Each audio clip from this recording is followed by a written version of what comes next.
The scent of lies always did make my stomach turn.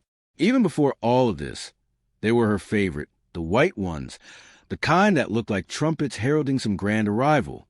Today, though, they smell like a funeral for something that was once beautiful, something I cherished. I heard the lock click, the familiar jangle of keys, and then the slight push as the door swung open. I didn't look up from the worn pages of my book. Not yet. I was waiting, listening. Her heels clicked on the hardwood floor, a sound that used to make my heart do a little flutter. Today, it felt like a hammer blow, each tap echoing the fractured rhythm of my own heart. "Honey, I'm home." Her voice was bright, too bright, and I could hear the fake smile clinging to it. The sound was grating, like nails on a chalkboard. I kept my eyes glued to the page, pretending to be engrossed in the lives of fictional characters, while my own life was turning into a tragic farce. "Oh, look," she cooed, her voice now closer. "I got you some lilies. I know how much you love them." The blatant lie hung in the air, a thick, suffocating cloud. That's when I finally looked up. I forced a smile, a small, tight thing that probably looked more like a grimace. "They're beautiful, Sarah." My voice was calm, too calm, I knew, but years of practice hiding my emotions had made me an expert. I watched her as she crossed the living room, placing the lilies in the vase on the coffee table. She was dressed in her usual attire, a casual summer dress that always seemed a little too vibrant for the beige walls of our living room. Her blonde hair, which I used to love running my fingers through, was perfectly styled as always, not a single strand out of place. It was the same Sarah, but not the same Sarah I fell in love with. Then she stopped. Her eyes widened, her perfectly painted lips parted slightly, and the color drained from her face, leaving her looking as white as the lily she'd brought. Where is it?" Her voice was barely a whisper, the bright facade finally crumbling.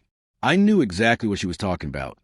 The space on the wall above the fireplace where the enormous framed wedding picture had hung for the last 8 years was now empty. I had removed it just this morning. The hooks were gone, the wall wiped clean. Not even a trace remained. "What's missing, Sarah?" I asked, my voice still calm, almost attached.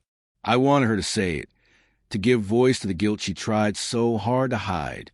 "The picture, the wedding picture, where is it?" She was pacing now, her heels clicking nervously against the floor, the sound amplified in the sudden silence. I finally closed my book, a thick, heavy biography of Abraham Lincoln, and placed it on the coffee table. I took it down. She stopped pacing and turned to me, her eyes searching mine, a flicker of panic replacing the fear. "Why?" I leaned back in my chair, finally meeting her gaze. "Because, Sarah," I began, my voice still controlled, "a picture is supposed to capture a moment in time. A memory, right? A snapshot of a specific point in a relationship. And that picture, that wedding picture, it's a lie." She recoiled as if I'd slapped her. "What are you talking about?" Her voice was shaky now, the veneer of calm completely gone. "It's a picture of us on what was supposed to be the best day of our lives. A day that was supposed to be the beginning of a lifelong promise. And it doesn't represent who we are anymore, does it? It's just a picture, a reminder of something that no longer exists." I watched as she tried to piece it together, the confusion giving way to the realization. Her eyes narrowed, and for a brief moment, I saw a flash of anger, quickly suppressed. "You know," it wasn't a question. It was a statement of fact, the full weight of my words finally sinking in. "Yes, Sarah, I know." I let the silence hang in the air, thick and heavy, the unspoken accusations filling the space between us. "How long?" she whispered, her voice barely audible. "Long enough." I didn't elaborate. I didn't tell her about the burner phone I found hidden beneath the lining of her purse, or the countless texts and late-night calls that painted a detailed picture of her double life. I didn't tell her how I had meticulously documented each piece of evidence, each little betrayal, a heartbreaking task that nearly broke me.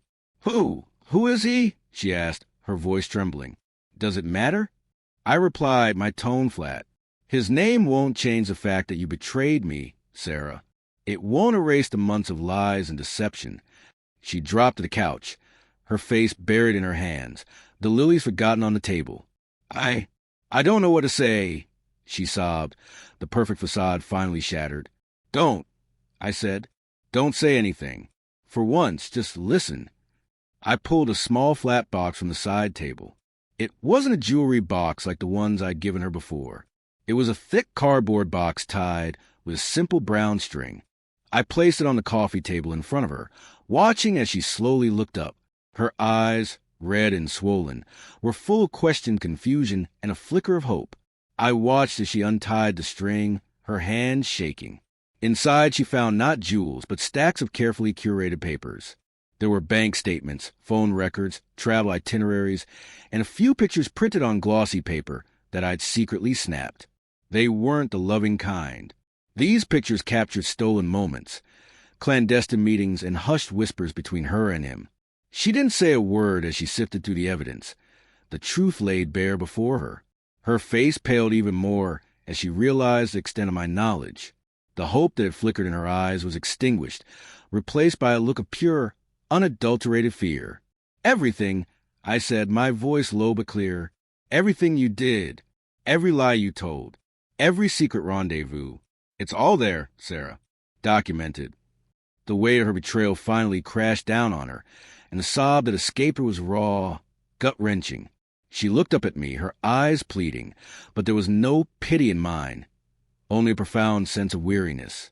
I made a mistake, she whispered, her voice choked with tears. A mistake. I repeated, the word dripping with sarcasm. This wasn't a mistake, Sarah. This was a choice, a long, calculated, deliberate choice to break our vows, to destroy our marriage, to destroy me. She didn't say anything. She just sat there, defeated, the truth finally visible in her eyes. I'm leaving, I said, standing up. I've already packed a bag. I've filed for divorce. You'll be served within the week. And there's a lawyer's letter amongst those papers there. Sarah, explaining the details of the prenup we signed on that day. The day that photograph was taken.